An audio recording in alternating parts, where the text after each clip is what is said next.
नमस्कार स्टूडेंट, स्वागत है आपका हमारे यूट्यूब चैनल में। तो पिछली वीडियो में हमने स्टार्ट किया था प्रैक्टिस एट 5.1, जिसमें हमने क्वेश्चन नंबर 1, 2, 3 और 4 किए थे। और इस वीडियो में हम करेंगे क्वेश्चन नंबर 5, 6 और 7।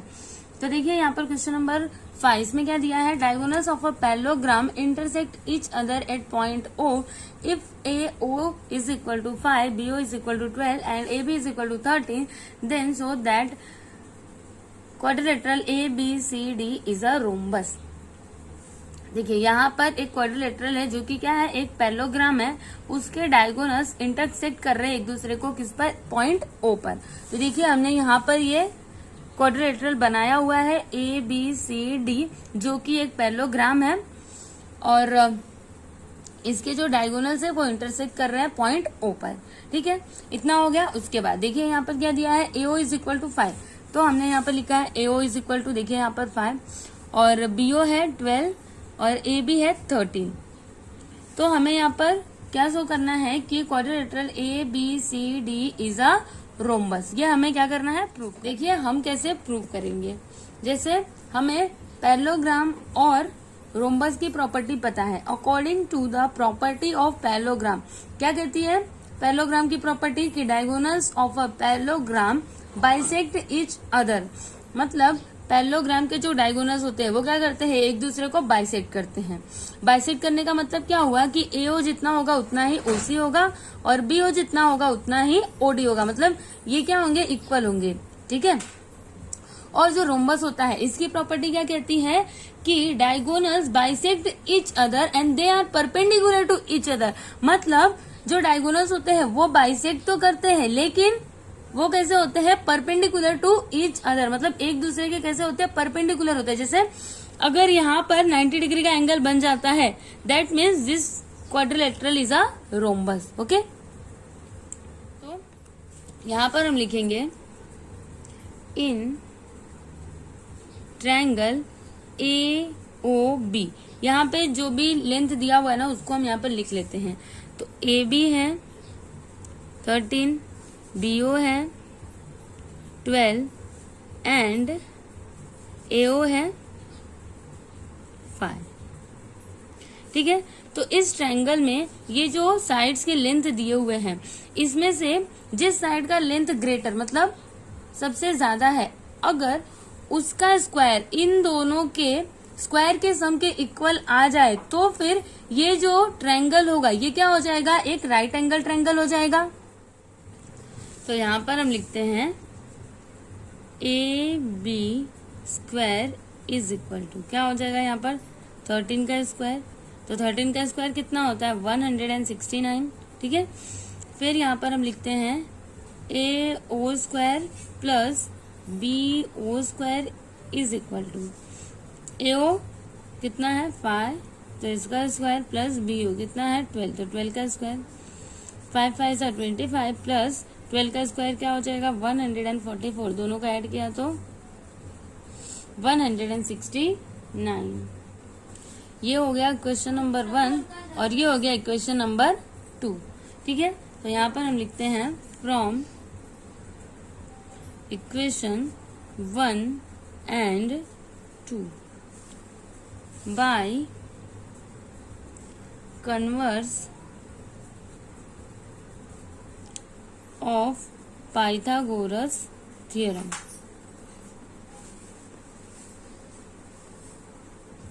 क्या हो जाएगा यहाँ पर, angle AOB is equal to 90 degree. तो देखिए हमने यहाँ पर क्या लिखा कि AB का स्क्वायर कितना आ रहा है 169 और AO square plus BO square कितना आ रहा है 169। मतलब ये जो ट्रायंगल है, ट्रायंगल AOB, ये क्या है, ये एक राइट एंगल ट्रायंगल है।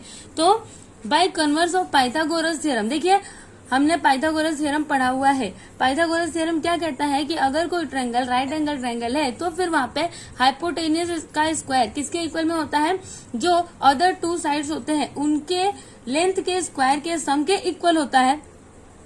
तो यहाँ पर क्या हो जाएगा, इसका कन्वर्स हो जाएगा कि अगर ये जो ट्रायंगल है इसका जो ग्रेटर साइड है, जैसे कि यहाँ पे AB है, ठीक है, तो इसके लेंथ का स्क्वायर अगर टू अदर साइड्स के लेंथ के स्क्वायर के सम के इक्वल में है, तो फिर यहाँ पर ये जो ट्रायंगल है ये क्या हो जाएगा, राइट एंगल ट्रायंगल हो जाएगा। It means angle A O B is equal to क्या हो जाएगा, 90 डिग्री। तो अगर ये यहाँ पे 90 डिग्री आया, देखिए यहाँ पे अगर ये 90 डिग्री आया, मतलब ये जो इसके डायगोनल्स है इस पैरेललोग्राम के, ये क्या कर रहे हैं, एक दूसरे को परपेंडिकुलरली बाइसेक्ट कर रहे हैं, है ना। परपेंडिकुलर का मतलब यही तो होता है कि वहां पे कितने डिग्री का एंगल बनता है, 90 डिग्री का, है ना। इसे ही तो हम बोलते हैं परपेंडिकुलर, ठीक है। तो यहाँ पे भी ये कैसे परपेंडिकुलर जा रहा है ना, देखिए यहाँ पर ऐसे। तो यहाँ पे कितने डिग्री का एंगल बन रहा है, 90 डिग्री का। इट मीन्स ये जो पैरेललोग्राम है ये क्या है, ये एक रोम्बस है। तो हम यहाँ पर लिख देते हैं, in quadrilateral A B C D diagonal AC is perpendicular on diagonal, AC perpendicular है किस पर, BD पर। तो यहाँ पर हम लिख देते हैं BD। So therefore quadrilateral ABCD is a rhombus।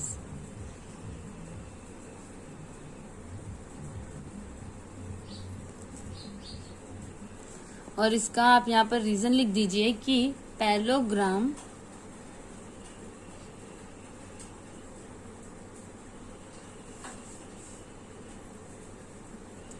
is a rhombus when its diagonals perpendicular to each other।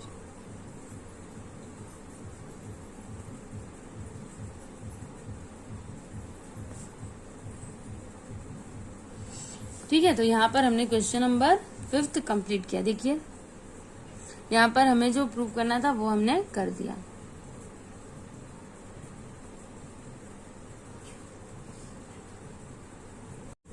अभी देखिए यहाँ पर क्वेश्चन नंबर 6 है। In the figure 5.12 quadrilateral PQRS and quadrilateral ABCR are two parallelograms। देखिए यहाँ पर PQRS और quadrilateral ABCR ये दोनों क्या है, पैरेललोग्राम्स हैं। If angle P is equal to 110 degree then find the measures of all angles of quadrilateral ABCR। देखिए यहाँ पर एंगल P का मेजर दिया हुआ है, हमें यहाँ पर क्या फाइंड करना है, ये जो पैरेललोग्राम है ABCR इसके ना सभी एंगल्स के मेजर हमें यहाँ पर फाइंड करनी है। ठीक है। तो देखिए यहाँ पर ये जो पैरेललोग्राम है PQRS, यहाँ पर एंगल P है 110 डिग्री का। तो अगर एंगल P 110 डिग्री का है तो फिर एंगल R भी कितने डिग्री का होगा, 110 डिग्री का होगा। क्यों, क्योंकि देखिए जो पैरेललोग्राम होता है उसके अपोजिट एंगल्स क्या होते हैं, कॉन्ग्रुएंट होते हैं। ठीक है। अभी हम बड़ा वाला पैरेललोग्राम देख रहे हैं तो यहाँ पे R आ जाएगा। अब आप छोटा वाला देखिए, ये जो है ये वाला पैरेललोग्राम ABCR, यहाँ पर अगर एंगल R 110 डिग्री का है तो फिर यहाँ पर ये जो एंगल B है ये भी कितने डिग्री का होगा, 110 डिग्री का हो जाएगा। ठीक है। तो इतना आने के बाद अब देखिए ये दोनों एंगल्स के तो मेजर आ जाएंगे, अब बचे हैं ये दोनों। तो इनमें से अगर किसी एक एंगल का मेजर हम फाइंड कर लेते हैं तो फिर दूसरा वाला अपने आप ही आ जाएगा। तो देखिए यहाँ पर angle R plus angle C दोनों को जब हम ऐड करेंगे तो दोनों का एडिशन कितना होगा, 180 डिग्री। क्यों, क्योंकि जो पैरेललोग्राम होता है इसके एडजेसेंट एंगल्स क्या होते हैं, सप्लीमेंट्री होते हैं। ठीक है। तो वैसे करके हम यहाँ पे एंगल C का मेजर फाइंड करेंगे, उसके बाद एंगल C जितना आएगा उतना ही एंगल A भी होगा। क्यों, क्योंकि देखिए यहाँ पर इस पैरेललोग्राम में ये जो एंगल C है इसके अपोजिट में कौन सा एंगल है, एंगल A है। ठीक है। तो बहुत ही इजी है, चलिए हम इसको फाइंड कर लेते हैं। देखिए यहाँ पर हम करेंगे, सबसे पहले ना हम बड़ा वाला पैरेललोग्राम लेते हैं। देखिए PQRS, तो यहाँ पर हम लिखते हैं इन क्वाड्रिलेटरल PQRS एस। देखिए यहाँ पर एंगल पी कितना है 110 डिग्री है, तो अगर एंगल पी 110 डिग्री का है तो फिर एंगल आर कितना होगा 110 डिग्री का होगा। यहाँ पर हम लिखते हैं angle P is equal to angle R is equal to 110 degree. यहाँ पर आप लिख दीजिए opposite angles of a parallelogram are congruent.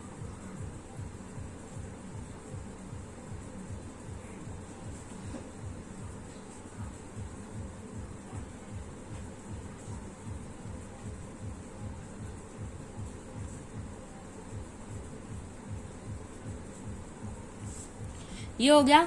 अब हम ये छोटे वाले पैरेललोग्राम में देखेंगे, ठीक है। तो यहाँ पर हम लिखते हैं in quadrilateral A B C R. देखिए इसमें जो एंगल आर है ये कितने डिग्री का है 110 डिग्री का है। तो यहाँ पर अगर एंगल आर 110 डिग्री का है तो फिर एंगल बी भी कितना होगा 110 डिग्री का होगा। तो यहाँ पर हम लिखते हैं angle R is equal to angle B is equal to 110 degree, ठीक है। यहाँ पर यही सेम रीजन कि opposite angles of a parallelogram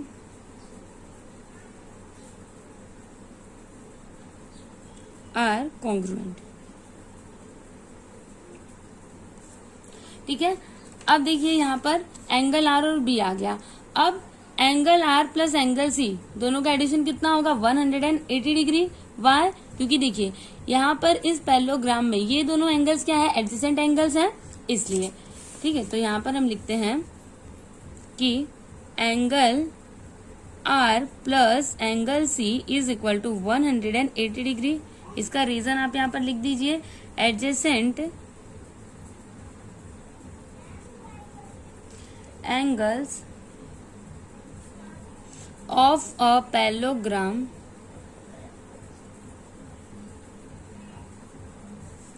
are supplementary,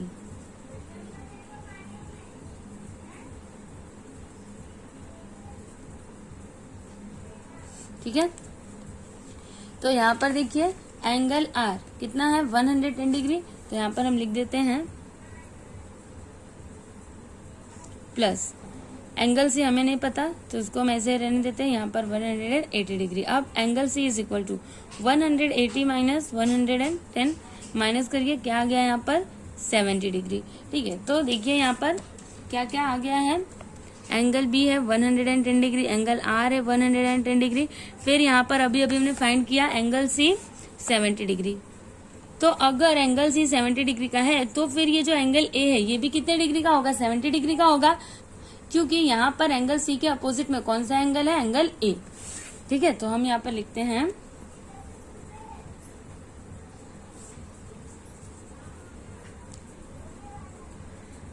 angle C is equal to angle A is equal to 70 degree.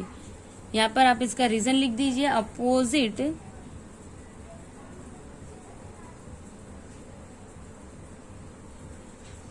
angles of a parallelogram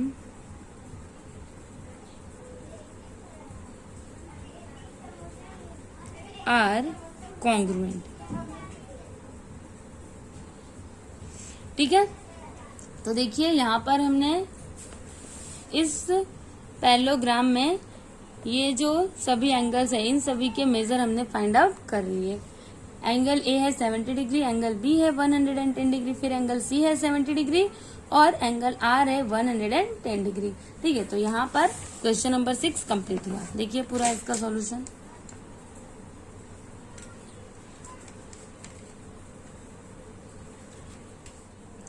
अब देखिए यहाँ पर क्वेश्चन नंबर 7 है। इन फिगर 5.13 मतलब इस फिगर में ये जो क्वाड्रिलेटरल है ए बी सी डी ये क्या है, ये एक पैरेललोग्राम है और ये जो पॉइंट ई है वो रे ए बी पर ऐसे है कि B E is equal to क्या हो रहा है ए बी, ठीक है। ये यहाँ पे दिया हुआ है तो हमें यहाँ पर प्रूव क्या करना है कि ये जो लाइन ई डी है ये क्या कर रहा है, इस सेक बी सी को बाइसेक्ट कर रहा है पॉइंट एफ पर। इट मीन्स ये जो पॉइंट एफ है ये क्या है, इस seg B C mid point है। जब ये पॉइंट एफ इसका मिड पॉइंट होगा तभी तो यहाँ पे B F is equal to क्या हो जाएगा, सी एफ। मतलब यहाँ पर अगर हम B F is equal to C F कर देते हैं तो फिर ये प्रूव हो जाएगा कि ये जो लाइन ईडी है ये सेग बीसी को बाइसेक्ट कर रहा है। ठीक है, तो चलिए हम यहाँ पर करते हैं। सबसे पहले गिवन में क्या है उसको लिखते हैं।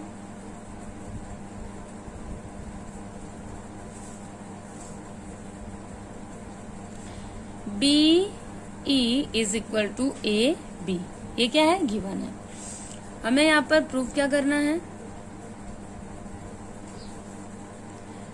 Line E D bisects seg B C at point F. ठीक है, तो हम यहाँ पर प्रूफ करते हैं। देखिए सबसे पहले ये जो क्वाड्रिलेटरल है, quadrilateral A B C D, ये क्या है, ये एक पैरेललोग्राम है। तो हम यहाँ पर लिखते हैं quadrilateral A B C D is a parallelogram.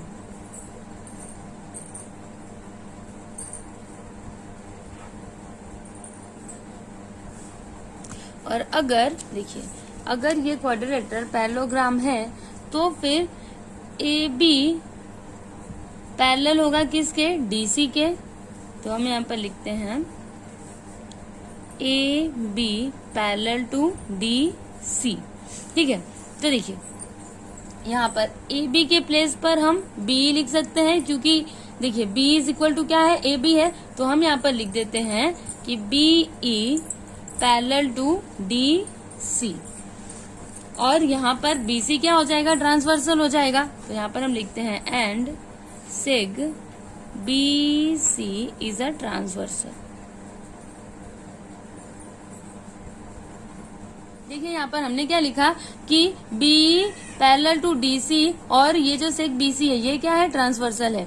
तो देखिए यहाँ पर angle E B C is equal to क्या हो जाएगा, एंगल डी सी बी। ठीक है, तो हम यहाँ पर लिखते हैं angle E B C is equal to angle D C B. यहाँ पर आप लिख दीजिए अल्टरनेट एंगल्स।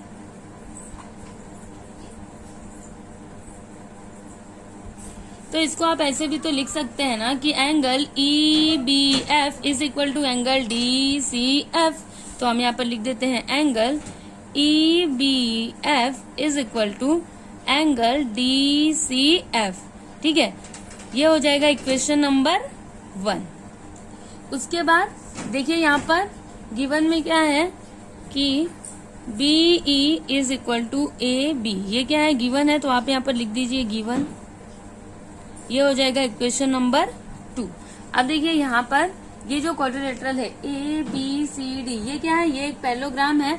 तो जो पैरेललोग्राम होता है उसके अपोजिट साइड्स क्या होते हैं, कॉन्ग्रुएंट होते हैं। It means A B is equal to क्या हो जाएगा, डी सी। तो हम यहाँ पर लिखते हैं A B is equal to D C. यहाँ पर आप इसका रीजन लिख दीजिए, opposite sides of a parallelogram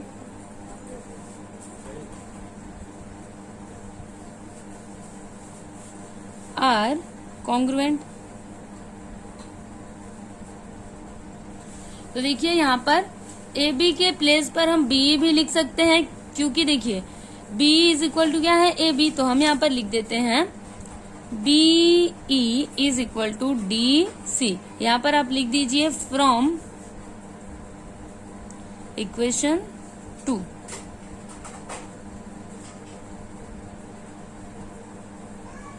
अब हम क्या करेंगे, देखिए ये दोनों ट्रायंगल्स को लेंगे, ट्रायंगल बी ई एफ और ट्रायंगल डी सी एफ। ठीक है, तो हम यहाँ पर लिखते हैं in triangle B E F and triangle D C F. तो देखिए इसमें ना जो जो कॉन्ग्रुएंट है उसको हम लिख देते हैं। तो यहाँ पर देखिए ये जो B है ये किसके इक्वल में है, DC के। ये देखिए यहाँ पर हमने लिखा है ना कि B is equal to DC। तो हम यहाँ पर लिख देते हैं seg BE is equal to seg DC। यहाँ पर हम लिख देते हैं और ये हो जाएगा इक्वेशन नंबर 3। ठीक है, तो हम यहाँ पर लिखते हैं फ्रॉम इक्वेशन 3। ये हो गया। उसके बाद देखिए यहाँ पर ये जो एंगल्स है हमने लिखा है ना यहाँ पर कि angle EBF is equal to क्या है, एंगल DCF। ये देखिए इसमें एंगल EBF किसके इक्वल में है, एंगल DCF के। ये हमने यहाँ पर लिखा हुआ है, तो हम यहाँ पर लिखते हैं angle EBF is equal to angle DCF। यहाँ पर आप लिख दीजिए फ्रॉम इक्वेशन, कौन से इक्वेशन से लिया हमने, 1। ये हो गया। उसके बाद देखिए यहाँ पर ये जो दोनों एंगल्स हैं, एंगल BFE और एंगल DFC, ये दोनों क्या होंगे, कॉन्ग्रुएंट होंगे। क्यों, क्योंकि देखिए ये दोनों क्या है, वर्टिकली अपोजिट एंगल्स है। एक बार फिर से देखिए एंगल BFE और एंगल DFC। ठीक है, तो हम यहाँ पर लिखते हैं angle BFE is equal to angle DFC। ठीक है, यहाँ पर आप लिख दीजिए vertically opposite angle.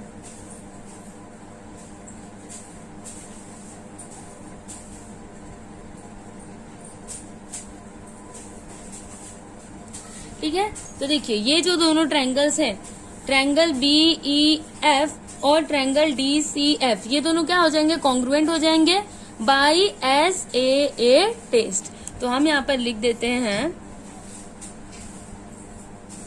Triangle BEF congruent to triangle DCF। यहाँ पर हम लिखते हैं बाई SAA टेस्ट। तो देखिए यहाँ पर अगर ये दोनों ट्रायंगल्स कॉन्ग्रुएंट है तो फिर यहाँ पर ये जो साइड्स है, side BF is equal to क्या हो जाएगा, साइड CF हो जाएगा। क्यों, क्योंकि corresponding sides of congruent triangles. तो हम यहाँ पर लिखते हैं seg BF is equal to seg CF। यहाँ पर हम इसका रीजन लिख देते हैं corresponding sides of congruent triangles. ठीक है, तो देखिए यहाँ पर ये जो दोनों सेगमेंट है, सेग BF और सेग CF, ये दोनों क्या हो गए, इक्वल हो गए। इट मीन्स ये जो पॉइंट F है ये क्या हो गया, ये सेग BC का मिड पॉइंट हो गया, है ना। तो हमें जो प्रूव करना था वो हमने यहाँ पर प्रूव कर दिया कि ये जो लाइन ED है ये क्या कर रहा है, इस सेग BC को बाइसेक्ट कर रहा है पॉइंट F पर। ठीक है, तो हम यहाँ पर लिख देते हैं therefore line ED bisects seg BC at point F। ठीक है, तो ये देखिए यहाँ पर हमने क्वेश्चन नंबर 7 कंप्लीट किया।